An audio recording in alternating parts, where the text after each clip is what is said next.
أعوذ بالله من الشيطان الرجيم. بسم الله الرحمن الرحيم. واكتب لنا في هذه الدنيا حسنة وفي الآخرة إنا هدنا إليك قال عذابي أصيب به من أشاء ورحمتي وسعت كل شيء فسأكتبها للذين يتقون ويؤتون الزكاة والذين هم بآياتنا يؤمنون الذين يتبعون الرسول النبي الأمي الذي يجدونه مكتوبا عندهم في التوراة والإنجيل يأمرهم بالمعروف وينهاهم عن المنكر ويحل لهم الطيبات ويحرم عليهم الخبائث ويضع عنهم إصرهم والأغلال التي كانت عليهم فالذين آمنوا به وعزروه ونصروه واتبعوا النور الذي أنزل معه أولئك هم المفلحون. صدق الله العظيم.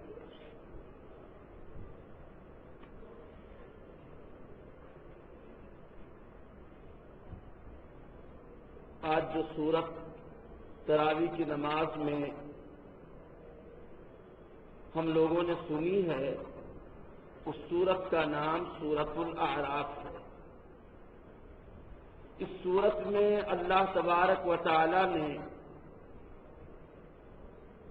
حضرت سیدنا آدم علیہ السلام سے لے کر آخری پیغمبر ہمارے آقا سرکار دو عالم صلی اللہ علیہ وسلم تک بہت سارے نبیوں کا، نبیوں کے پیغام کا، ان کی دعوت کا ذکر فرمایا، اور پھر ساتھ ہی ساتھ جن لوگوں نے نبیوں کی دعوت پر لبیک کہا، نبیوں کی دعوت کو مانا، اس پر چلے، ان لوگوں کا اجر اللہ کے یہاں ان کا مقام اور مرتبہ، اور جن بدقسمت لوگوں نے انبیاء علیہ السلام کی دعوتوں سے انحراف کیا، نبیوں کے پیغام کو نہیں مانا اور ان کی دعوت پر لبیک نہیں کہا، بلکہ انبیاء علیہ السلام کا ڈٹ کر مقابلہ کیا، ان کی مخالفت کی، ان کو جھٹلایا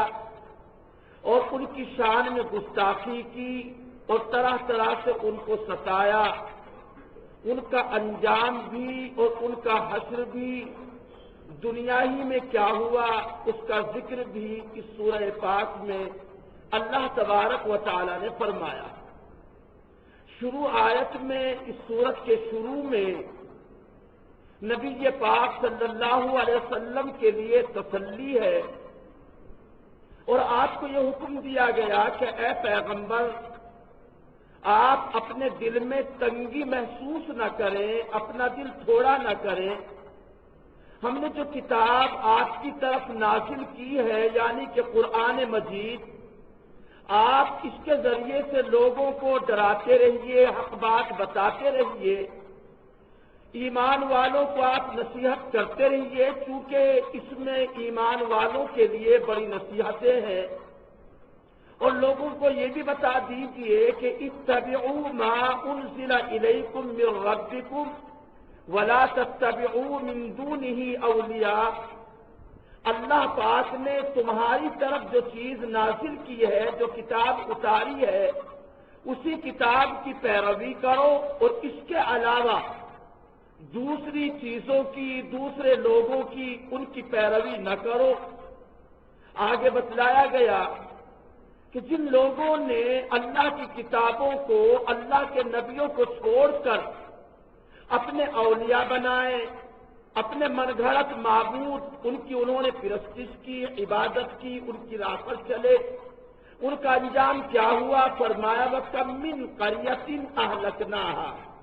فَجَاءَهَا بَأْسُنَا بَيَاتًا أَوْ هُمْ قَائِلُونَ. ایسی بستیوں پر، پوری پوری آبادیوں پر جنہوں نے اللہ کے نبیوں کو جھٹلایا، ان کی تکذیب کی، ان کی نافرمانی کی، بہت ساری ایسی بستیاں ہیں، ایسی آبادیاں ہیں کہ ان پر اللہ کی طرف سے سوتے سوتے رات کے وقت میں عذاب آیا، یا دوپہر کے وقت میں جب وہ آرام کر رہے تھے، قیلولہ کر رہے تھے، تو دوپہر میں آرام کرتے وقت اللہ کا عذاب آیا، بستیاں کی بستیاں ہلاک کر دی گئی۔ نبی کے پاس صلی اللہ علیہ وسلم کو تسلی دی گئی، اے ہمارے نبی، آج تنگ کیوں ہوتے ہیں اگر یہ لوگ آپ کی بات نہیں سنتے، مکے والے کفار مکہ؟ آپ اپنا دل تھوڑا نہ کیجئے، جھٹلانے والوں نے اب سے پہلے بہت سارے نبیوں کی دعوت کو جھٹلایا، بڑے بڑے نبی آئے، پیغمبر آئے، جن کو ہم نے کتابیں دی، جن کو ہم نے معجزات دیے، جن کو ہم نے بڑی بڑی نشانیاں دی، اپنا پیغام لے کر کے بھیجا۔ ان نبیوں ہی کی کیا بات، جھٹلانے والوں نے تو مجھے بھی جھٹلایا۔ سب سے پہلے دنیا میں اللہ ہی پاک کو جھٹلایا گیا۔ جھٹلانے کا مطلب اللہ پاک کے صریح حکم کی نافرمانی کی گئی، اس کا واقعہ سنایا گیا۔ وَإِذْ قُلْنَا لِلْمَلَائِكَةِ اسْجُدُوا لِآدَمَ، اے پیغمبر ذرا یاد کرو، جب ہم نے فرشتوں سے کہا کہ ہمارا حکم ہے کہ تم حضرت سیدنا آدم علیہ السلام کی عظمت بجا لاؤ، ان کو سجدہ تعظیمی کرو، فسجدوا الا ابلیس، تمام فرشتوں نے اللہ کے حکم کو مان لیا اور اللہ کے حکم پر عمل کرتے ہوئے حضرت آدم علیہ السلام کے سامنے سر جھکا دیا، ان کی عظمت کو بجا لائے، الا ابلیس، مگر ابلیس لعین نے سجدہ کرنے سے صاف انکار کر دیا۔ اللہ نے پوچھا ما منعک اللہ تسجد اذ امرتک، اے ابلیس جب میں نے تجھے حکم دیا سجدہ کرنے کا تو آخر کس چیز نے تجھے روک دیا، تو نے سجدہ کیوں نہیں کیا؟ تو شیطان نے، ابلیس لعین نے ایک نئی منطق پیش کی، ایک نیا فلسفہ بھگانا شروع کیا، اپنی عقل چلائی اللہ کے حکم کے سامنے، اور یہ بات کہی خلقتنی من نار وخلقتہ من طین، اے پروردگار تو نے مجھے آگ سے بنایا ہے، آدم علیہ السلام کو تو نے مٹی سے پیدا کیا ہے، مٹی کی خاصیت، مٹی کی اصلیت، مٹی کی فطرت وہ تو جھکتی ہی ہے، اگر اس کو اوپر کو بھی اچھالا جائے آپ کے اپنے ہاتھ کے پریشر سے، جہاں تک آپ کے ہاتھ کا پاور ہے وہاں تک وہ مٹی اوپر کو چلی جائے گی، ادھر ادھر چلی جائے گی، لیکن بالآخر زمین ہی پر آ کر کے گرے گی، نیچے ہی کو آئے گی، اوپر چاند کی طرف، آسمان کی طرف تو آگ کا پھینکا ہوا ڈھیلا اور مٹی نہیں جائے گی۔ مجھے آگ سے بنایا، میری فطرت، میری خاصیت یہ ہے، آگ جب جب جلائی جاتی ہے تو اس کا شعلہ نیچے کو نہیں آتا، اس کا شعلہ تو اوپر کو جاتا ہے۔ میری فطرت میں جھکنا نہیں ہے، میری فطرت میں تو اٹھنا ہے، ابھرنا ہے، تو اس لیے میں نے سجدہ نہیں کیا، اور میں کیوں سجدہ کر سکتا تھا؟ گویا کہ شیطان نے تکبر جتلایا، ابا واستکبر وکان من الکافرین، ابلیس لعین نے اللہ کا حکم ماننے سے انکار کر دیا، تکبر جتلایا اور انکار کرنے والوں میں سے بن گیا۔ یہاں یہ بات رک کر کے سمجھنے کی ہے کہ اس دنیا میں سب سے پہلے جو گناہ وجود میں آیا، وہ سب سے پہلا گناہ جو اس دنیا میں وجود میں آیا وہ تکبر والا گناہ۔ شیطان نے سب سے پہلے تکبر کیا، اپنی بڑائی جتلائی، اور دوسری بات شیطان نے اللہ پاک کے صریح کھلے کھلے حکم کے سامنے عقل چلائی۔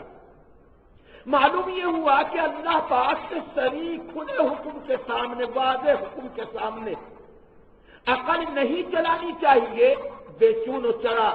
سر تسلیم خم کر دینا چاہیے، اس کو مان لینا چاہیے۔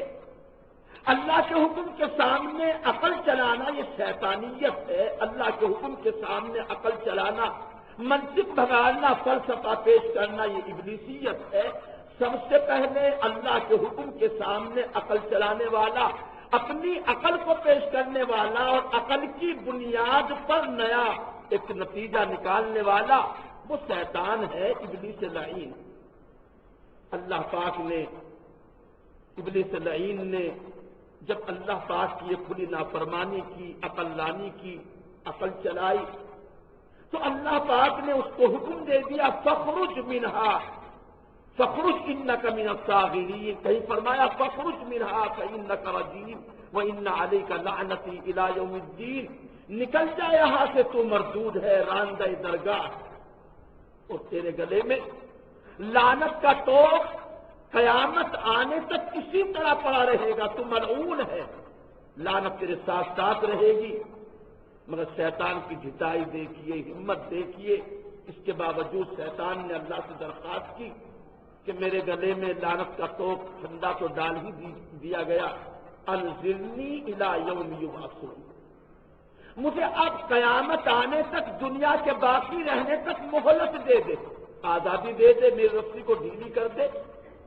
میں دنیا میں رہتے ہوئے جو کچھ چاہے کروں، جس طرح چاہے تیرے بندوں کو بہکاؤں، جس طرح چاہے ان کو اپنی راہ پر لاؤں۔ اللہ پاک نے اس کو اجازت دے دی، اس کو مہلت دے دی، فإنک من المنظرین، قال انک من المنظرین، جب تجھے مہلت ہے، آزادی ہے، تیری رسی ڈھیلی ہے، جو تیرے جی میں آئے کر۔ جب شیطان کو، ابلیس لعین کو مہلت مل گئی، اللہ کی طرف سے ایک آزادی کا پروانہ مل گیا، تو پھر شیطان نے مختلف جگہوں پر مختلف انداز سے فرمایا گیا، کہیں پر اس نے یوں کہا قال فبعزتک لأغوینہم اجمعین، اے پروردگار تیری عزت اور جلال کی قسم، اللہ کی قسم کھا کر کے اس نے کہا لأغوینہم اجمعین، میں اب تیرے تمام بندوں کا اغوا کروں گا۔ شیطان نے کہا قال فبما اغویتنی لأقعدن لهم صراطک المستقیم، کہ میں تیرے بندوں کو بہکاؤں گا، لیکن تیرے بندوں کو صرف میں برے برے راستوں سے نہیں، برے برے کاموں ہی سے نہیں، غلط راہوں پر ڈال کر ہی نہیں، زناکاری، بدکاری، چوری، قتل، انہی راستوں سے نہیں، بلکہ میں تیرے بندوں کے سیدھے سیدھے رستوں پر آ کر کے بیٹھوں گا، یعنی تیرے بندوں کو نیکی کے راستے سے بھی بہکانے کی، بھٹکانے کی کوشش کروں گا۔ کیسے کیسے؟ اس نے کہا ثم لآتینہم من بین ایدیہم ومن خلفہم وعن ایمانہم وعن شمائلہم ولا تجد اکثرہم شاکرین، میں تیرے بندوں کے پاس سامنے سے بھی آؤں گا، پیچھے سے بھی آؤں گا، دائیں سے بھی آؤں گا، بائیں سے بھی آؤں گا، جدھر سے بھی مجھے حملہ کرنے کا موقع ملے گا چھوڑوں گا نہیں، ہر طرف سے حملہ کروں گا۔ ثم لا تجد اکثرہم شاکرین، تیرے بندوں کو تیرا ناشکرا بنا کے رہوں گا، تو اپنے بندوں کو پھر اپنا ناشکرا پائے گا، وہ تیرے شکر گزار نہیں رہے گا۔ شیطان نے یہ بات کہی کہ میں سیدھے رستوں پہ آ کے بیٹھوں گا، دائیں سے بھی آؤں گا، بائیں سے بھی آؤں گا، سامنے سے بھی آؤں گا، پیچھے سے بھی آؤں گا۔ ہم سوچ رہے ہوں گے کہ آخر نیکی کے راستے سے شیطان کیسے آتا ہے، اچھائی کے راستے سے شیطان کس طرح بہکانے کے لیے آتا ہے۔ بلکہ یہ بات ذہن میں رکھیے کہ شیطان جب اپنے اصلی روپ میں، بدی کے روپ میں، برائی کے روپ میں جب سامنے آتا ہے تو اتنا زیادہ خطرناک نہیں ہوتا جتنا کہ شیطان جب نیکی کا روپ دھار کے آتا ہے، نیکی کا لباس پہن کر، خیر کی شکل بنا کر، بہت بڑا ہمدرد بن کر کیسے آتا ہے۔ پہلے سے ایک واقعہ سن لیجیے۔ حضرت معاویہ رضی اللہ تعالی عنہ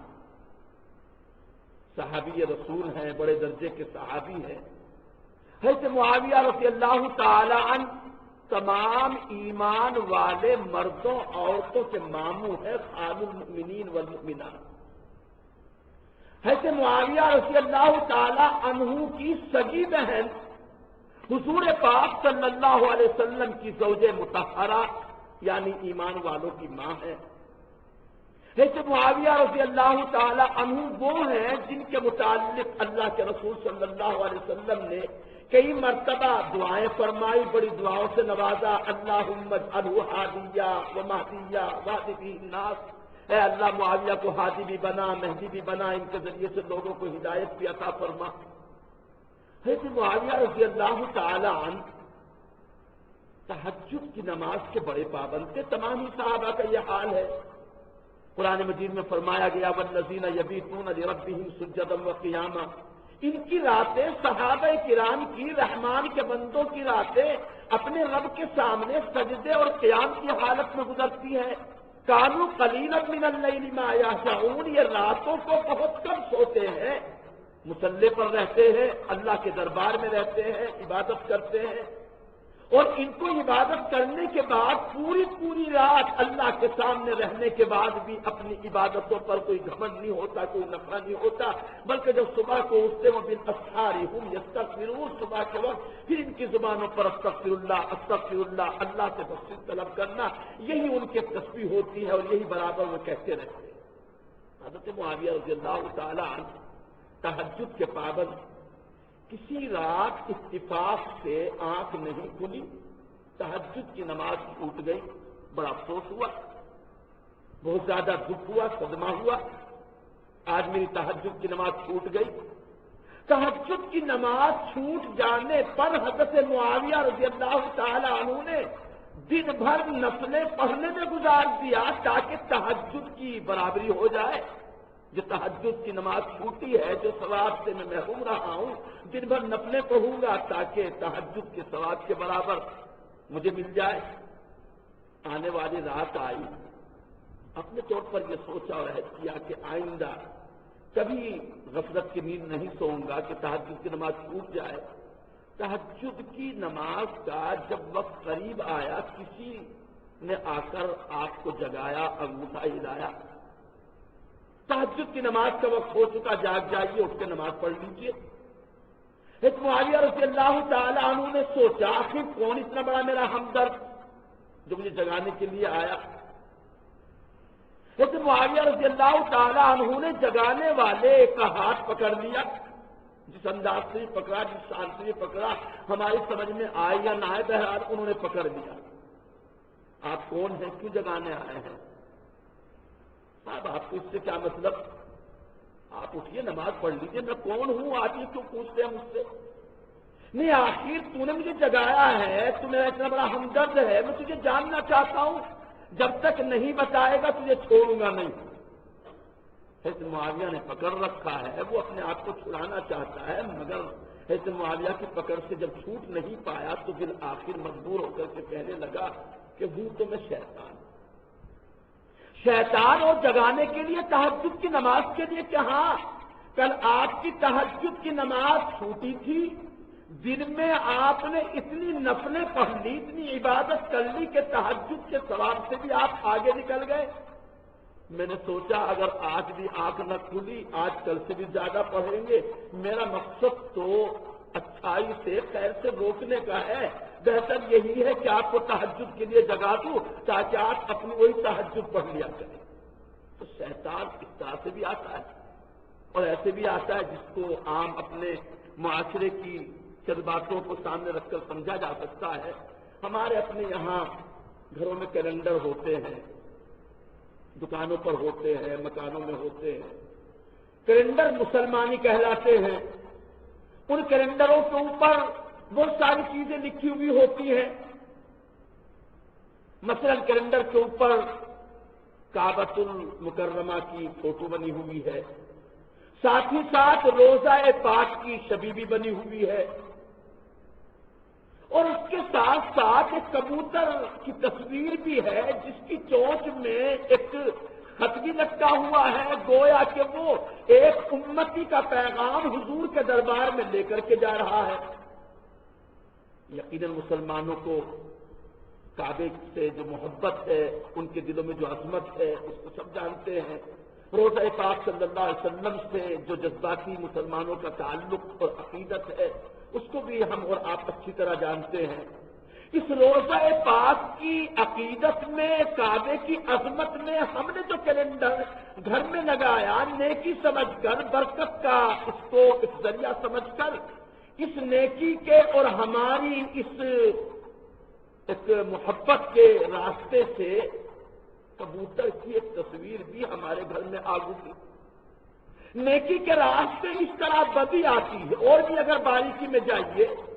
بعض کیلنڈر ہم نے تو یہاں تک دیکھے قرآن شریف رحل پر رکھا ہوا ہے، کھلا ہوا ہے، قرآن مجید کے حروف بھی پڑھنے میں آتے ہیں، دکھائی دے رہے ہیں، ساتھ ہی ساتھ اس قرآن مجید کے جو رحل پر رکھا ہوا، کیلنڈر پر چھپا ہوا، چاہے تو کسی ننھے منھے بچے کی فوٹو گول گول ٹوپی اوڑے ہوئے، یا کسی خوبصورت سی عورت کی فوٹو اس پر چھپی ہوئی جو سر کے بال ڈھانپے، ٹھیک سے دوپٹہ اپنے سر پر لپیٹے، گویا کہ قرآن مجید پڑھ رہی ہے۔ قرآن مجید کے راستے سے اس طرح ایک جاندار کی، ایک عورت کی، ایک بچے کی فوٹو ہمارے آپ کے گھر میں آ رہی ہے۔ اور آگے چلیے، بعض کیلنڈر ایسے بھی دیکھنے کو ملتے ہوں گے، ہمارے اس علاقے میں تو دیکھے جاتے ہیں، چھپتے ہیں، گھروں میں لگائے جاتے ہیں کہ اس پر ایک آیت قرآن کی لکھی ہوئی ہے، انما یرید اللہ لیذھب عنکم الرجس اہل البیت ویطہرکم تطہیرا، بیچ میں موٹا موٹا لکھا ہوا ہے پاک پنج تن، پھر کچھ نام لکھے ہوئے محمد، علی، فاطمہ، حسن، حسین رضی اللہ عنہ۔ ظاہر سی بات ہے مسلمانوں کو حضور پاک صلی اللہ علیہ وسلم سے جو محبت، حضرت علی رضی اللہ تعالیٰ عنہ سے جو تعلق، حضرت حسنین کریمین سے جو تعلق، حضرت فاطمہ رضی اللہ تعالیٰ عنہ سے جو محبت اور عقیدت، مسلمانوں کے ایمان کا گویا کہ ان حضرات سے محبت کرنا ایک جز ہے، ایمان کا ایک حصہ ہے۔ لیکن یہاں ذرا سوچیں کہ شیطان نے کس طرح نیکی کے راستے بدی کو داخل کرنے اور غیر شعوری طریقے پر ہمارے عقیدے کو خراب کرنے کی کوشش کی ہے۔ محمد، علی، فاطمہ، حسن، حسین، کیا مسلمانوں یہ ترتیب صحیح ہے؟ محمد صلی اللہ علیہ وسلم کے بعد کیا حضرت علی رضی اللہ تعالی عنہ کا درجہ اور ان کا مقام اور مرتبہ ہے؟ نہیں، محمد صلی اللہ علیہ وسلم کے بعد حضرت صدیق اکبر رضی اللہ تعالی عنہ، ان کے بعد فاروق اعظم عمر بن خطاب رضی اللہ تعالی عنہ، ان کے بعد حضرت عثمان غنی ذو النورین رضی اللہ عنہ، اور اس کے بعد چوتھے نمبر پر خلیفہ راشد حضرت علی بن ابی طالب رضی اللہ تعالی عنہ۔ لیکن اسلام دشمن نے، شیطان کے چیلے نے کس طرح نیکی کے راستے سے غیر شعوری طریقے پر اسلامی ترتیب کو بدل کر کے ہمارے اندر داخل کیا، تاکہ مسلمان یہ سمجھیں کہ حضور کے بعد حضرت علی ہے، حضرت علی کے بعد حضرت فاطمہ ہے، حضرت حسن ہے، حضرت حسین ہے، اور باقی اس کے علاوہ گویا کہ کچھ آگے پیچھے نہیں، یہی پاک پنج تن ہے، اور باقی تن جو ہے گویا کہ پاک نہیں ہے، یہی 5 تن پاک ہے۔ تو غیر شعوری طریقے پر شیطان اس طرح نیکی کے راستے سے، اچھائی کے راستے سے بہت ساری چیزیں آج کے معاشرے میں، ابھی بھی عصر کی نماز کے بعد یہاں ایک کوئی چھوٹا سا ایک چھپ رہا تھا، یہاں پر تقسیم کیا جا رہا تھا، ایک فولڈر کے اوپر باقاعدہ ایک تصویر بھی دے رکھی تھی، حالانکہ اچھے کام کے لیے انہوں نے کوئی فاؤنڈیشن بنایا، کوئی ٹرسٹ بنایا۔ تو اس طرح کی یہ سوچیں اور اس طرح کی یہ چیزیں غیر شعوری طریقے پر ہمارے آپ کے معاشرے میں، مسلم معاشرے میں داخل ہو جاتی ہیں، تو بہرکیف شیطان نے یہ قسم کھائی کہ میں تیرے بندوں کو کسی نہ کسی طرح سے بہکاؤں گا۔ تو اللہ پاک نے یہ واقعہ ذکر کیا سب سے پہلے کہ دنیا میں تو مجھ کو بھی جھٹلایا گیا، میرے حکم کی بھی نافرمانی کی گئی، میرے حکم سے بھی سرکاری کی گئی، چنانچہ سب سے پہلے شیطان نے، ابلیس لعین نے اللہ کے حکم کی نافرمانی کی۔ اس کے بعد پھر آگے چل کر اللہ پاک نے کئی نبیوں کے واقعات کو ذکر کیا ہے، حضرت نوح علیہ السلام، حضرت لوط علیہ السلام، حضرت صالح علیہ السلام، اور اسی طرح حضرت ہود علیہ السلام، حضرت شعیب علیہ السلام، بڑی تفصیل کے ساتھ ان انبیاء کرام علیہ السلام کا اللہ پاک نے ذکر فرمایا، اور اس طرح فرمایا وَلَقَدْ أَرْسَلْنَا نُوحًا إِلَىٰ قَوْمِهِ فَقَالَ يَا قَوْمِ اعْبُدُوا اللَّهَ مَا لَكُم مِّنْ إِلَٰهٍ غَيْرُهُ إِنِّي أَخَافُ عَلَيْكُمْ عَذَابَ يَوْمٍ عَظِيمٍ قال الملأ من قومه إنا لنراك في ضلال مبين۔ حضرت نوح علیہ السلام اپنی قوم کے پاس آئے، اپنی قوم سے کہا اے میری قوم اعبدوا اللہ ما لکم من الہ غیرہ، صرف ایک اللہ کی عبادت کرو، اللہ کے علاوہ کسی کی عبادت نہ کرو، میں تمہیں بہت بڑے عذاب سے ڈرانے کے لیے آیا ہوں۔ لیکن قوم نے کیا کہا؟ قوم کے ذمہ داروں نے، قوم کے بڑے لوگوں نے، سرداروں نے، جو قوم کے اندر ایک اہمیت رکھتے تھے، ان لوگوں نے انا لنراک فی ضلال مبین، اے نوح ہم تو تجھے بھٹکا ہوا بالکل کھلا کھلا گمراہی کے اندر دیکھ رہے ہیں، تو بالکل بدل گیا اور نئی چیز اور نیا دین لے کر کے آیا۔ انہوں نے جھٹلایا۔ حضرت نوح علیہ السلام نے ان سے کہا بھی قال یا قوم لیس بی ضلالۃ ولکنی رسول من رب العالمین، اے میری قوم میں بھٹکا ہوا نہیں ہوں، میں گمراہی میں نہیں ہوں، لیکن میں تو رب العالمین کی طرف سے رسول اور قاصد بن کے آیا ہوں۔ ابلغکم رسالات ربی وانصح لکم واعلم من اللہ ما لا تعلمون، میں تمہاری خیر خواہی میں، تمہیں اچھی باتیں بتانے میں، میں اپنے رب کی طرف سے پیغامات پہنچانے کے لیے تمہارے پاس آیا، لیکن انہوں نے جھٹلایا تو پھر کیا ہوا؟ اللہ پاک نے ان کو ان کے کیفر کردار تک پہنچا دیا۔ وَأَغْرَقْنَا الَّذِينَ كَذَّبُوا بِآيَاتِنَا، ہم نے ان تمام جھٹلانے والوں کو جنہوں نے ہماری آیتوں کو، ہماری نشانیوں کو، ہمارے نبی کو جھٹلایا، ہم نے ان سب کو ڈبو دیا، غرق کر دیا۔ اللہ کی طرف سے پانی کا عذاب آیا، زمین سے بھی پانی نکلا، آسمان سے بھی پانی برسا۔ اللہ پاک نے زمین کو بھی حکم دے دیا یا ارض ابلعی ماءکی ویا سماء اقلعی وغیض الماء وقضی الامر واستوت علی الجود وقیل بعدا للقوم الظالمین۔ ان کا انجام جھٹلانے والوں کا، نبی کی نافرمانی کرنے والوں کا یہ ہوا کہ ان سب کو مٹا دیا گیا، نیست و نابود کر دیا گیا اور ڈبو دیا گیا۔ ایسے ہی حضرت ہود علیہ السلام قوم عاد کی طرف آئے، انہوں نے بھی یہی بات کہی یا قوم اعبدوا اللہ ما لکم من الہ غیرہ۔ سارے نبیوں کی ایک تعلیم، سارے نبیوں کی ایک دعوت، سارے نبیوں کا ایک پیغام، سارے نبیوں کا ایک ہی نعرہ، سارے نبیوں نے آ کر اپنی قوم سے یہی کہا اعبدوا اللہ ما لکم من الہ غیرہ وإلی عاد اخاہم ہودا قال یا قوم اعبدوا اللہ ما لکم من الہ غیرہ۔ حضرت ہود علیہ السلام بھی اپنی قوم عاد کی طرف آئے، یہی کہتے ہوئے آئے اعبدوا اللہ ما لکم من الہ غیرہ، ایک اللہ کی عبادت کرو، اس کے علاوہ کوئی عبادت کے لائق نہیں ہے۔ لیکن قوم عاد کے بھی جو بڑے ذمہ دار تھے، انہوں نے بھی یہی بات کہی انا لنراک فی صفاحۃ وانا لنظنک من الکاذبین، کہ اے ہود ہم تجھے دیکھ رہے ہیں کہ تو کچھ عقل کھو گیا ہے، تیری عقل کھو گئی، اس کو بے وقوف معلوم ہوتا ہے۔ ایک نبی کو نبی کی قوم بے وقوف کہہ رہی ہے اور یوں کہہ رہی ہے انا لنظنک من الکاذبین، ہم تو تجھے جھوٹوں میں سے خیال کرتے ہیں، تو بڑا جھوٹا ہے۔ انہوں نے بھی صفائی دی، نہیں، کہا یا قوم لیس بی صفاحۃ ولکنی رسول من رب العالمین۔ حضرت ہود علیہ السلام نے قوم سے کہا نہیں، تم مجھے بے وقوف سمجھتے ہو، میں بے وقوف نہیں ہوں، میری عقل خراب نہیں ہے، میں دیوانہ نہیں ہوں، میں تو اللہ کی طرف سے جو رب العالمین ہے، سارے عالموں کا پالنے والا پروردگار پالنہار ہے، میں تو اس کا قاصد ہوں، اس لیے آیا ہوں انا لکم ناصح امین، تمہارے لیے خیر خواہ بن کر، امانت دار بن کر، میں خیانت نہیں کر رہا ہوں۔ اللہ پاک نے جو کچھ مجھے حکم دیا ہے، میں بالکل بغیر کسی کمی و زیادتی اور پوری امانت اور دیانت کے ساتھ اس کو پیش کر رہا ہوں۔ لیکن انہوں نے بھی جھٹلایا، ان کا بھی انجام برا انجام ہوا، ان کو بھی ختم کیا گیا، اور جو لوگ ایمان لے آئے تھے فَأَنْجَيْنَاهُ وَالَّذِينَ مَعَهُ بِرَحْمَةٍ مِنَّا، اللہ پاک نے ان لوگوں کو نجات دے دی جو لوگ ایمان لے آئے تھے۔ اس کے بعد پھر فرمایا وَإِلَىٰ ثَمُودَ أَخَاهُمْ صَالِحًا قَالَ يَا قَوْمِ اعْبُدُوا اللَّهَ مَا لَكُم مِّنْ إِلَٰهٍ غَيْرُهُ۔ اسی طرح قوم سمود کی طرف حضرت صالح علیہ السلام آئے، وہ بھی یہی پیغام لے کر کے آئے کہ میری قوم اللہ کے علاوہ کوئی عبادت کے لائق نہیں، لیکن انہوں نے بھی جھٹلایا۔ ایسے ہی حضرت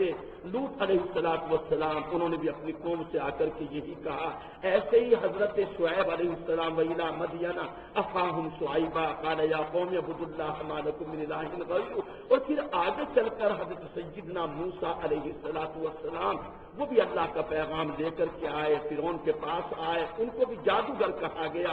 جادوگروں سے ان کا مقابلہ بھی کرایا گیا, لیکن حقیقت پھر وہی بات سامنے آتی ہے کہ جن کی قسمت میں, جن کے مقدر میں حق کو قبول کرنا تھا, انہوں نے حق قبول کیا, اور جنہوں نے نبیوں کی بات پر لبیک کہا اللہ پاک نے ان کو ہر عذاب سے بچایا, اور جنہوں نے نبیوں کی بات کو دھتکارا اور اس کو نہیں مانا, نافرمانی کی, نبیوں کی شان میں انہوں نے گستاخی کی, ان کا دنیا میں بھی انجام برا ہوا, ہلاک کر دیے گئے, برباد کر دیے گئے, کسی کو بندر بنا دیا گیا, کسی پر ایک چیخ آئی فأخذتهم الرجفة فأخذتهم الصاعقة, ایک چیخ آئی اور سب کے سب مطلب دھرے کے دھرے رہ گئے, سب کے اوپر بربادی اور ہلاکت طاری ہو گئی. اس طرح اللہ پاک نے شروع میں جو فرمایا تھا اپنے نبی صلی اللہ علیہ وسلم کو فلا یکن فی صدرک حرج منہ لتنذر بہ وذکریٰ للمؤمنین, کہ پیغمبر اگر یہ مکے والے نہیں مانتے تو دل تھوڑا کیوں کرتا ہے. یہ تو پہلے سے روز اول سے جب سے دنیا آباد ہوئی نبی آئے, پیغمبر آئے, ان نبیوں کو بھی جھٹلایا گیا, ان کی تکذیب کی گئی, ان کو قتل کیا گیا, ان کو ستایا گیا, ان کو بیوقوف کہا گیا, ان کو جادوگر کہا گیا, اور ان کو گمراہ کہا گیا. اے نبی آپ کا کام جو ہے آپ اس کو کرتے رہیے. اور پھر شروع میں یہ بھی بتلا دیا گیا نبی صلی اللہ علیہ وسلم سے کہ جو لوگ مانیں گے, جن کے نیک اعمال ہوں گے, فمن ثقلت موازینہ فاولئک هم المفلحون, جو نیکیوں کا پلہ بھاری لے کر کے آئیں گے, جن کا وزن زیادہ ہوگا, نیکیوں کا پلہ بھاری ہوگا, وہ لوگ کامیاب ہوں گے. والوزن یومئذ الحق, اور یہ بھی نہ سوچیں اللہ کے یہاں تول ہو کے رہے گی, بالکل برحق ہے. نام اعمال, نیکیاں بدیاں تولی جائیں گی, اللہ کے یہاں میزان قائم کی جائے گی. والوزن یومئذ الحق, اللہ نے فرمایا اس دن ترازو لگے گی, برحق ہے, اس کو مانو. اور جب ترازو میں اعمال تولے جائیں گے, کس طرح تولے جائیں گے؟ فرمایا فمن يعمل مثقال ذرة خيرا يره ومن يعمل مثقال ذرة شرا يره, جو معمولی سی ذرہ برابر خیر, نیکی, بھلائی لے کر کے آئے گا, وہ اپنی آنکھوں سے اس کو وہاں دیکھ لے گا, اور جو ذرہ برابر معمولی سی برائی بھی لے کر کے آئے گا, وہ بھی اس کی آنکھوں کے سامنے آ جائے گی. اور جب اس کا نام عمل اس کے سامنے ہوگا تو یوں کہے گا ما لهذا الكتاب لا يغادر صغيرة ولا كبيرة الا احصاها ووجدوا ما عملوا حاضرا. قرآن میں اللہ پاک نے فرمایا کہ جب نام اعمال اس کے ہاتھوں میں ہوگا, اپنی کتاب کو پڑھے گا, تو پڑھ کر کے یوں کہے گا ما لهذا الكتاب, یہ کتاب کیسی ہے, لا يغادر صغيرة ولا كبيرة الا احصاها, اس نے تو چھوٹی چھوٹی باتیں, بڑی بڑی تمام باتیں, چھوٹی بھی بڑی بھی, جو بھی کچھ میں نے زندگی میں دنیا میں کیا سب کو گنا کے رکھ دیا, کوئی بچی نہیں, کوئی چھوڑی نہیں, کوئی بھولی نہیں, الا احصاها, سب کچھ نے شمار کرا دیا. فرمایا ووجدوا ما عملوا حاضرا, جو بھی کچھ عمل, جو بھی کچھ کام, جو بھی کچھ کیا دنیا میں ہوگا اس سے وہ سب کا سب وہاں پر موجود پائے گا. ومن خفت موازینہ فاولئک الذین خسروا انفسهم بما كانوا بآیاتنا یظلمون, اور جن لوگوں کا نیکیوں کا پلہ ہلکا ہوگا, کمزور ہوگا, ان کے پاس نیکیاں نہیں ہوں گی, بدیوں کا پلہ بھاری ہوگا, وہ لوگ بڑے خسارے میں ہوں گے, اس دن بڑے نقصان میں ہوں گے. تو بھائی کیسے ایک سلسلہ ہے. نبی کے پاس وسلم کے تسلی کے لیے تمام واقعات اللہ پاک نے سنائے. حضرت موسیٰ علیہ السلام کو کس طرح ستایا گیا. حضرت موسیٰ علیہ السلام کا جب ذکر آیا تو وہ واقعہ بھی بڑی تفصیل کے ساتھ ذکر کیا گیا کہ اللہ پاک نے حضرت موسیٰ علیہ السلام سے یہ وعدہ کیا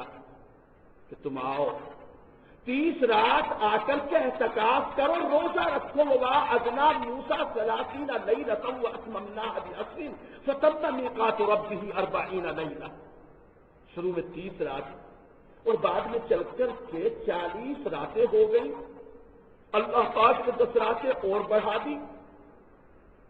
40 راتیں حضرت موسیٰ علیہ السلام نے توریت کو لینے کے لیے کوہ طور پر اعتکاف کیا, بلکہ 7 روزے بھی رکھے. اور روزے بھی ایسے رکھے کہ رات اور دن کے لگاتار روزے رکھے کہ موسیٰ علیہ السلام نے جب اللہ پاک نے آپ کو توریت عطا فرمائی، جب آپ وہاں کوہ طور پر تھے اور اپنی اعتکاف کی مدت گزار رہے تھے، اسی زمانے میں اللہ کو دیکھنے کا اشتیاق بھی پیدا ہوا، درخواست بھی کر ڈالی، ربی ارینی انظر الیک، اے اللہ ہم کلامی تو حاصل ہوتی رہتی ہے، اس سے بات چیت تو ہوتی رہتی ہے، اس لیے کہ حضرت موسیٰ علیہ السلام کو اللہ پاک نے ہم کلامی کا صرف عطا فرمایا، وَكَلَّمَ اللَّهُ مُوسَىٰ تَكْلِيمًا، اللہ پاک نے موسیٰ علیہ السلام سے باتیں کی ہیں، مختلف موقع ہیں، کبھی یہ پوچھ کر کے بات کی کہ تیرے ہاتھ میں ماتل کبھی یمینی کا یا موسیٰ ہے، موسیٰ تیرے ہاتھ میں کیا ہے، جواب دیتے ہی عصایا اتوکل علیہا واحث بہا علی غنمی ولی فیہا معارج اخری، میرے ہاتھ میں لاٹھی ہے اور اس پر میں ٹیک لگاتا ہوں، اس سے اپنی بکریوں کے لیے پتے جھاڑتا ہوں، اور بھی بہت سارے میرے دھندے میرے کام ہیں جو لاٹھی سے ہوتے ہوئے آتے رہتے ہیں۔ اللہ سے خوب باتیں کی، اب باتیں کر رہے تو دل میں ایک جذبہ پیدا ہوا، ربی ارینی، پروردگار اپنے آپ کو دکھلا دیجیے، یہ پردے میں رہ کر کب تک باتیں ہوتی رہیں گی، میں تجھے دیکھنا چاہتا ہوں، ربی ارینی انظر الیک، تیری طرف دیکھوں، تیرا دیدار کروں۔ اللہ پاک نے جواب دیا قال لن ترانی، موسیٰ تو ہرگز مجھے نہیں دیکھ سکتا، تیری آنکھوں میں وہ تاب نہیں، تیری بینائی میں وہ سکت نہیں، تیری ظاہری آنکھوں کے اندر وہ ہمت اور جرأت نہیں کہ تو میرا دیدار کر سکے، میری تجلیات کو تو برداشت کر سکے۔ لن ترانی ولکن انظر الی الجبل، لیکن اے موسیٰ اس سامنے جو پہاڑ ہے اس پہاڑ کو دیکھ، اگر میری تجلی ظاہر ہونے کے بعد یہ پہاڑ اپنی جگہ پر ٹکا رہے، رکا رہے، تو پھر تمہیں سوچنا، خیال کر لینا کہ تمہیں مجھے دیکھ سکتا ہے۔ فلما تجلی ربہ للجبل، جب اللہ پاک نے اپنی تجلی پہاڑ کے اوپر ظاہر فرمائی تو پہاڑ اپنی جگہ ٹک گیا، رک گیا نہیں، جعلہ دکا، اللہ کی تجلی نے پہاڑ کو تو بالکل چکنا چور بنا دیا۔ اتنا مضبوط پہاڑ، ایسے پتھر جو بڑے صلابت میں مشہور، طاقت میں مشہور، ایسے پہاڑ اللہ کی تجلی سے تمام کا تمام پہاڑ ریزے ریزے ہو گیا۔ وَخَرَّ مُوسَىٰ صَعِقًا، اور حضرت موسیٰ علیہ السلام بھی بے ہوش ہو کر زمین پر گر پڑے۔ فلما افاق، پھر جب کچھ افاقہ ہوا، کچھ ہوش آیا، قال انی تبت الیک، کہنے لگے اللہ، قال سبحانک تبت الیک، کہ واقعی اللہ تیری ذات بالکل پاک بے عیب منزہ ہے کہ ہماری ظاہری آنکھیں تجھے نہیں دیکھ سکتی، تیرا احاطہ ہماری ظاہری آنکھیں نہیں کر سکتی۔ تبت الیک، جو درخواست میں نے اب کر لی تو کر لی، اس سے توبہ چاہتا ہوں، آئندہ نہیں کروں گا، وَأَنَا أَوَّلُ الْمُؤْمِنِينَ، اور باقی سب سے پہلے میں ہی اس بات کو مانتا ہوں، یقین کرتا ہوں کہ تیرا دیدار ان ظاہری آنکھوں سے نہیں ہو سکتا ہے۔ یہ واقعہ بھی ذکر کیا گیا، اور پھر حضرت موسیٰ علیہ السلام توریت لے کر واپس آئے، اپنے بعد میں اپنے بھائی ہارون علیہ السلام، وہ بھی نبی تھے، ان کو اپنی قوم میں اپنا نائب بنا کر، نگراں بنا کر کے، نگہبان بنا کر کے چھوڑ گئے تھے، جب تک میں وہاں ہوں تم میری قوم کی نگہبانی کرنا، دیکھ بھال کرنا، کہیں بھٹک نہ جائے، ادھر ادھر نہ ہو جائے۔ لیکن قوم تھی کہ انہوں نے تو اپنا نیا راستہ اپنا لیا، ایک گوشالہ، ایک بچڑا بنایا اور اس میں ایک مٹی ڈال دی، وہ مٹی جو کہ جب حضرت جبرائیل آیا کرتے تھے، گھوڑے کے پاؤں جہاں پڑتے تھے، انہوں نے اس کو دیکھ لیا تھا کہ وہاں گھاس اگ جاتی ہے، بنی اسرائیل نے اس کو اٹھا لیا کہ اس کے اندر زندگی حیات ہے، وہی مٹی اٹھا کر کے اس بچڑے کو بنا کر اس میں ڈال دی، اس میں ایک طرح کی آواز پیدا ہو گئی، اور بنی اسرائیل اسی کی پوجا میں لگ گئے۔ موسیٰ علیہ السلام واپس آئے، جب واپس آئے اور قوم کو دیکھا کہ سارے حالات بالکل بدلے ہوئے، وَلَمَّا رَجَعَ مُوسَىٰ إِلَىٰ قَوْمِهِ غَضْبَانَ آسِفًا، بڑے غصے میں، بڑا افسوس، بہت زیادہ غضبناک، میرے بعد اتنی جلدی کی تم نے، انتظار کچھ بھی نہیں کیا، اور اسی غصے میں آ کر جو توریت کی تختیاں آپ کے ہاتھ میں تھی وہ بھی آپ نے اٹھا کے ایک طرف ڈال دی۔ غصے میں اتنے بے قابو موسیٰ علیہ السلام تختیاں ایک طرف ڈال کر کے اپنے بھائی کی داڑھی پکڑ لی، اور پکڑنے کے بعد براسی آخری یجرہ الیک، اپنے بھائی کے سر کے بال پکڑ کر کھینچنے لگے، کیوں ایسا ہوا میرے بعد میں، کیوں تم نے انہیں نہیں روکا؟ آخر میرے بال کی جلدی کیا ہو گئی تھی کہ تم نے ایک بچڑے کی پوجا گرفتی شروع کر دی؟ لیکن ہارون علیہ السلام نے کہا قال ابن ام ان القوم استضعفوني وكادوا يقتلونني، میری قوم نے تو مجھے قتل کرنے کا پروگرام بنا دیا تھا بھائی، میں تو بس بچ گیا ورنہ تو مجھے بھی مار ڈالتے۔ اے بھائی آپ مجھے گالی نہ دیں، آپ مجھے برا نہ کہیں، آپ مجھ پر سختی نہ کریں، مجھ پر غصہ نہ کریں، مجھے آپ چھوڑ دیں۔ اور کہا رب اغفر لی ولاخی وادخلنا فی رحمتک وانت ارحم الراحمین، اے رب مجھے بھی بخش دے، میرے بھائی کو بھی معاف فرما دے اور ہم سب کو اپنی رحمت میں داخل فرما لے۔ اب اس کے بعد موسیٰ علیہ السلام نے لوگوں کے سامنے توریت پیش کی۔ لوگ تھے یہ بنی اسرائیل بھی عجیب قسم کے لوگ تھے، کہا کہ ہمیں پتہ نہیں کہاں سے اٹھا کے لے آیا تھے تسبیح، ارے ہمیں معلوم ہے تو نے خود لکھی ہے، اللہ نے دی، ہم کیا جانے، ہو سکتا ہے تو 40 دن میں واپس آ رہا ہے کہیں بیٹھ کے پہاڑ وہاڑ کے اوپر الگ کہیں خلوت میں، وہاں سے لکھ کر کے لے آیا اور آ کے بتانے لگا کہ اللہ نے مجھے دی ہے۔ کیا کرے، اللہ کے حکم سے 70 آدمیوں کو چنا۔ انہوں نے کہا جب تک ہم اللہ پاک سے خود جا کے بات نہیں کر لیں گے، پوچھ نہیں لیں گے، اس وقت تک ہم نہیں مانیں گے اس توریت کو۔ اللہ پاک خود ہم سے کہہ دے گا کہ ہاں یہ میں نے دی ہے، میری کتاب ہے توریت، میں نے موسیٰ کو تمہاری ہدایت رہنمائی کے لیے دیا، تب مانیں گے۔ 70 آدمیوں کو بھی ساری قوم کو تمہیں لے جانے چلا وہاں، جو ذمہ دار قسم کے لوگ تھے، چنیدہ منتخب لوگ، ان کو چنا موسیٰ علیہ السلام نے، اور ان 70 کو لے کر کے وہاں کوہ طور پر پہنچ گئے۔ اللہ پاک نے پردے سے بتلایا کہ ہاں میرا کلام ہے، میری کتاب ہے، میں نے دی ہے۔ اب یہ کہنے لگے نہیں، پتہ نہیں پیچھے ہو سکتا ہے موسیٰ نے کسی کو بٹھا رکھا ہو، وہ بول رہا ہو۔ کہنے لگے ہم نے اس وقت تک مانیں گے فقالوا ارنا اللہ جہرا، جب تک ہم اللہ پاک کو کھلے کھلے بالکل نہ دیکھ لیں تب تک ہم نہیں مانتے۔ اللہ پاک نے وہیں پر ان کے اوپر ایک عذاب ڈال دیا، اور یہ تمام کے تمام اس چیخ میں ایک کڑک تھی بجلی کی، کہیں فأخذتهم الرجفة کہیں فأخذتهم الصاعقة، بادل کی کڑک، ایسی گھٹاؤں کی کڑک ہوئی، سب کے سب وہیں پر ڈھیر ہو گئے۔ اب حضرت موسیٰ کو اگلی فکر ہو گئی، اب قوم میں واپس جاؤں گا تو قوم والے مجھے ماریں گے، ہمارے 70 سوج بھی تھے، لے جا کر کے وہاں مار دیا ان کو، کہیں پر قتل کرا دیا، کہیں لے جا کر کے سازش رکھی تو نے۔ اب ایسے میں اور زیادہ پریشان اللہ سے کہنے لگے کہ اللہ اگر تو ہلاک کرنا چاہتا ہے انہیں بھی یا مجھے بھی تو پہلے بھی کر سکتا تھا۔ اس بات کو میں سمجھ رہا ہوں کہ تو نے ان کو ہلاک اور برباد کرنے کے لیے بھی اس چیز میں ڈالا، بلکہ ایک طرح کی آزمائش ہے۔ ان ہی الا فتنتک تضل بها من تشاء وتهدی من تشاء انت ولینا فاغفر لنا وارحمنا وانت خیر الغافرین۔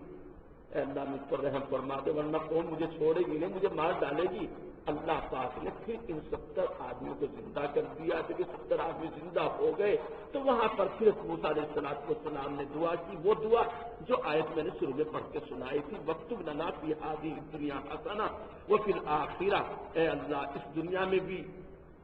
اور آخرت میں بھی ہم سب کے لیے حسنہ یعنی بھلائی لکھتے۔ حسنہ ایک خاص قسم کی اللہ کی ایک نعمت ہے، وہ حسنہ ہمارے لیے دنیا میں بھی آخرت میں بھی مقدر فرما دے، لکھتے ہمارے لیے انا فتنا الیک،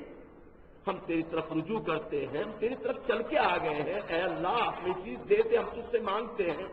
اللہ پاک نے جواب دیا عذابی اصیب بہ من اشاء ورحمتی وسعت کل شیء، جسے میں عذاب میں ڈالنا چاہوں کوئی مجھے نہیں روک سکتا، اگر میں سب کو اپنی رحمت میں چھپانا چاہوں کوئی مجھ سے سوال نہیں کر سکتا،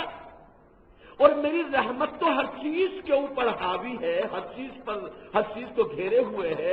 میری رحمت جو ہے میرے غضب کے اوپر حاوی ہے۔ حدیث میں آتا ہے کہ اللہ کی رحمت جو ہے سبقت علی غضبی، رحمتی سبقت علی غضبی، اللہ نے حدیث قدسی میں فرمایا میری رحمت جو ہے میرے غضب کے اوپر زیادہ آگے بڑھی ہوئی ہے۔ لیکن اے موسیٰ جس چیز کا تم نے سوال کیا ہے یہ تو ایک ایسی چیز تم نے مانگی ہے جو خاص قسم کے لوگوں کو ملتی ہے، اور وہ خاص قسم کے لوگ کون ہیں؟ فرمایا جن کے اندر یہ اوصاف پائے جائیں۔ کیا کیا؟ فرمایا للذین یتقون، اے موسیٰ لکھوں گا میں، ان قریب لکھوں گا میں یہ حسنہ ان لوگوں کے لیے یتقون جو متقی پرہیزگار ہیں، وَيُؤْتُونَ الزَّكَاةَ جو زکات دیتے ہیں، وَالَّذِينَ هُمْ بِآيَاتِنَا يُؤْمِنُونَ اور وہ لوگ ہماری آیتوں کو مانتے ہیں، ہماری نشانیوں کو مانتے ہیں۔ یہ حسنہ میں ان لوگوں کے لیے لکھوں گا، اور یہ لوگ جو کہ ماننے والے ہوں گے، زکات دینے والے ہوں گے، تقوی اختیار کرنے والے ہوں گے، یہ کون لوگ ہوں گے؟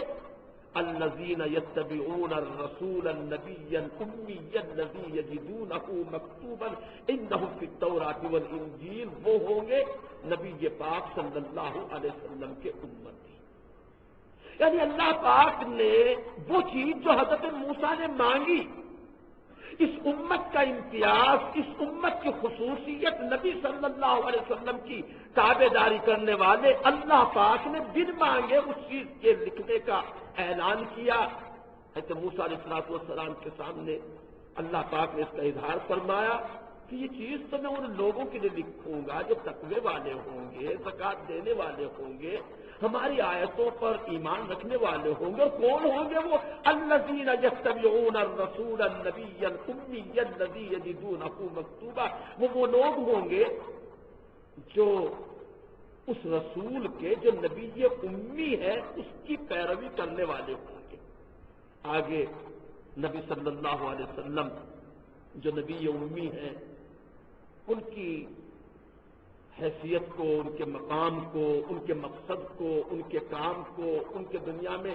آنے کا جو منشا ہے، کیوں آئے ہیں، کیوں آئیں گے، کیا کریں گے، آگے اس کی تفصیل ہے، اور وہ تفصیل ذرا کچھ وقت چاہتی ہے، اس کا موقع نہیں، 11 بج چکے ہیں، وقت زیادہ ہو جائے گا، اس لیے یہیں پر بس کی جاتی ہے۔ آگے بھی اگر کے سلسلے سے اور بھی کچھ ایسی آیتیں ہیں جن کو ذکر کرنا چاہتا تھا خاص طریقے پر، اس کو تو اگر جلدی 2-4-5 منٹ میں اگر آپ ہمت کریں تو اگر سنا دی جائے تو انشاءاللہ فائدہ ہوگا۔ آگے چل کر کے ایک موقع پر اللہ پاک نے بنی اسرائیل کا، موسیٰ کی قوم کا ایک واقعہ ذکر کیا کہ پیغمبر صلی اللہ علیہ وسلم آپ ان یہودیوں سے، بنی اسرائیل سے اس بستی کے متعلق سوال کی، جن سے پوچھئے تو صحیح کون سی بستی؟ جو ایک دریا کے کنارے تھی، ایک گاؤں تھا، ایک آبادی تھی، ایک بستی تھی۔ وَاسْأَلْهُمْ عَنِ الْقَرْيَةِ الَّتِي كَانَتْ حَاضِرَةَ الْبَحْرِ، دریائے سور کے کنارے، جو دریا کے کنارے لوگ رہتے ہیں ان کا کام کیا ہوتا ہے؟ بھی مچھلیاں پکڑنا، بازار میں سپلائی کرنا، جو پیسے ہاتھ میں آئے اسی پر گزر بسر کرنا، اپنے بچوں کا پیٹ پالنا۔ اس گاؤں والے بھی یہی کرتے تھے۔ اللہ پاک نے یہودیوں کے لیے سنیچر کا دن، ہفتے کا دن، جمعے کے بعد جو دن آتا ہے سیٹرڈے، اس دن کو اللہ پاک نے ان کے لیے ایک طرح سے محترم بنایا، جیسے کہ ہمارے یہاں جمعے کا دن سید الایام ہے، سارے دنوں کا سردار ہے۔ عیسائی لوگ اتوار کے دن کو اپنے یہاں محترم مانتے ہیں، یہودیوں کے یہاں سنیچر کا دن، ہفتے کا دن۔ اللہ پاک نے اس دن میں ان کو مچھلی کا شکار کرنے سے منع کیا تھا، لیکن انہوں نے اللہ کے حکم میں بھی چور راستہ نکال لیا، ہیلا تلاش کر لیا، ایک نئی تدبیر سوچ لی۔ تدبیر یہ نکال لی کہ اللہ نے ذکر فرمایا کہ اِذْ تَأْتِيهِمْ حِيتَانُهُمْ يَوْمَ سَبْتِهِمْ شُرَّعًا، جو دن ہفتے کا ہوتا تھا اس دن وہ مچھلیاں پانی کے اوپر آ جایا کرتی تھی۔ ڈر نہیں، آج کوئی بھی نہیں پکڑے گا، کوئی کانٹا بھی نہیں لگا ہوا، لیکن یہودیوں نے ایک راستہ نکال لیا، بڑے سمندر سے ایک نالی والی کھود کر دوسری طرف گہرا گڈھا بنا دیا، مچھلی پانی پر آ جاتی تھی، تیرتی تیرتی اس پانی میں بھی آ جاتی تھی، دھڑام سے آ کر کے ادھر اکٹھی ہو جاتی تھی۔ اگلے دن جاتے اور اپنا ٹوکرے بھر بھر کر کے بہت ساری مچھلیاں پکڑی پکڑائی آ جاتی تھی، لے کے چلے آتے تھے، اور یہ کہتے تھے بھائی ہم نے نہیں اللہ کی نافرمانی کی، بھائی ہم نے کل بالکل مچھلی نہیں پکڑی۔ اس طرح انہوں نے اللہ کے حکم میں ہیلا نکال دیا، ایک چور راستہ نکال دیا۔ اب قوم کے اندر یہ طرح کے 3 گروہ ہو گئے، ایک گروہ تو مچھلی پکڑنے والا اس چالاکی کے ساتھ، دوسرا گروہ وہ ہو گیا کہ جنہوں نے کہا کہ بھئی یہ تو بڑے غلط لوگ ہیں، اللہ کے حکم کی اس طرح سے نافرمانی کر رہے ہیں اور اس طرح سے اس کا مذاق بنا رہے، ان کو روکنے لگے، منع کرنے لگے، اللہ کے عذاب سے ڈرو، ایسا نہ کرو، یعنی برائی پر روک ٹوک کرنے لگے۔ تیسرا ایک گروہ ایسا ہو گیا، میاں جو کرتا ہے وہ بھرے گا، ہم سے کیا مطلب، مرتے ہیں مرنے دو، ہم کیا بیٹھ کر کے اللہ اللہ کر رہے ہیں، ہم تو برا کام نہیں کر رہے، ارے جو لوگ کریں گے اس کو بھریں گے، ہم تو نہیں غلط کام کر رہے۔ تو اللہ پاک نے آخر میں فرمایا کہ ہم نے ان لوگوں کو تو بچا لیا، فلما نسوا ما ذکروا به انجینا الذین ینہون عن السوء، ان لوگوں کو تو ہم نے نجات دے دی جو برائی سے روک رہے تھے، اور باقی لوگوں کو وَأَخَذْنَا الَّذِينَ ظَلَمُوا بِعَذَابٍ بَئِيسٍ، اور ان لوگوں کو جو ظالم تھے، ظلم کر رہے تھے، یہ بھی ایک بہت بڑا ظلم تھا کہ اللہ کے حکم کی نافرمانی کر رہے تھے، ان کو ہم نے سخت عذاب میں پکڑ لیا، گرفتار کر دیا۔ اس سے بات معلوم ہوئی کہ اگر کوئی برا کام ہو رہا ہو، کوئی منکر ہو رہا ہو، کوئی شریعت کے خلاف کام ہو رہا ہو، تو ذمہ داروں کی ذمہ داری یہ ہے کہ منکر کو روکنے کی کوشش کرے، یہ سوچ کر کے ہاتھ پر ہاتھ دھر کر نہ بیٹھ جائیں کہ میاں ہمارے ہاتھ میں تو تسبیح ہے، مصلی ہے، مسجد میں رہتے ہیں، تلاوت کرتے ہیں، اللہ اللہ کرتے ہیں، ہم تو جنت میں جانے کے کام کر رہے ہیں، یہ جو کر رہا ہے بس جو کر رہا ہے بھگتے گا، ہم سے کیا مطلب، جہنم سے گڑھے میں گرتا گرنے تو نہ، ذمہ داری ہے آپ کی کہ آپ ان کو روکیں، اگر نہیں روکیں گے تو اللہ کے عذاب سے یہ تسبیح پڑھنے والے، نیکی کرنے والے، رات دن مسجد میں پڑے رہنے والے، برائی پر روک ٹوک نہ کرنے والے، یہ بھی اللہ کے عذاب سے بچ نہیں پائیں گے۔ اس کے اندر یہ مضمون بیان کیا گیا، باہر کے اللہ تعالیٰ ہمیں سمجھ عطا فرمائے، قرآن مجید سے ہمارا تعلق مضبوط فرمائے اور قرآنی احکام پر ہمیں عمل کرنے کی توفیق نصیب فرمائے، آمین وآخر دعوانا اللهم صل على محمد وعلى آل محمد كما صليت على إبراهيم وعلى آل إبراهيم إنك حميد مجيد۔ اے الہ العالمین، ہماری حاضری کو اور ہمارے قرآن مجید کی مجلس میں بیٹھنے کو قبول فرما، قرآن مجید سے اے اللہ ہمارے تعلق کو مضبوط فرما، قرآن مجید کی تلاوت کا شوق عطا فرما، زیادہ سے زیادہ قرآن مجید پڑھنے کی، پڑھانے کی، سننے کی، سنانے کی توفیق نصیب فرما۔ اے اللہ ہمارے گھروں کو قرآن مجید کی تلاوت سے منور اور معمور فرما، قرآن مجید کی روشنی سے دنیا بھر میں اجالا فرما دے، ہدایت کے راستوں کو اے اللہ منور فرما دے۔ اے الہ العالمین، اپنے فضل و کرم سے بری باتوں سے بچا لے، برے کاموں سے بچا لے، نفس و شیطان کے دھوکوں سے ہماری حفاظت فرما، ہماری جان کی، مال کی، عزت کی، آبرو کی حفاظت فرما، ہمارے عقائد کی، ہمارے اعمال کی، ہمارے اخلاق کی، اے اللہ تمام اسلامی شعائر کی، تمام مقامات مقدسہ کی، تمام مدارس کی، مساجد کی حفاظت فرما۔ اے الہ العالمین، کل عالم اسلام کی حفاظت فرما، عالم اسلام کے مسلمانوں کی حفاظت فرما، جہاں جہاں مسلمانوں پر ظلم و ستم کے پہاڑ توڑے جا رہے ہیں اے اللہ ان کی نصرت فرما، حمایت فرما۔ اے اللہ جو ظالم ہیں ان کو ان کے کیفر کردار تک پہنچا دے۔ اے الہ العالمین، اپنے فضل و کرم سے ماہ مبارک کی برکتوں سے مالا مال فرما دے، اس مہینے کی راتوں اور اس مہینے کے دنوں کی قدر کرنے کی توفیق عطا فرما، جو کام راتوں میں کرنے چاہیے، جو کام دن میں کرنا چاہیے، اے اللہ ہمیں رات اور دن کے رمضان کے کاموں کو صحیح طریقے پر کرنے کی توفیق نصیب فرما، تمام بیماروں کو صحت و شفا اور تندرستی کی زندگی نصیب فرما، جو مرحوم ہو چکے ہیں اے اللہ ان کی مغفرت کے فیصلے فرما۔ اے اللہ جن لوگوں نے دعاؤں کی لکھا ہے ان کا ہم پر حق ہے، یا ہم سے وہ دعاؤں کی امید رکھتے ہیں یا وہ دعاؤں کے محتاج اور مستحق ہیں، اے اللہ آپ ان کے دلوں کے حالات سے، ان کی تمام حاجات سے خوب اچھی طرح واقف ہے، اے اللہ ان کے نیک مقاصد کو پورا فرما۔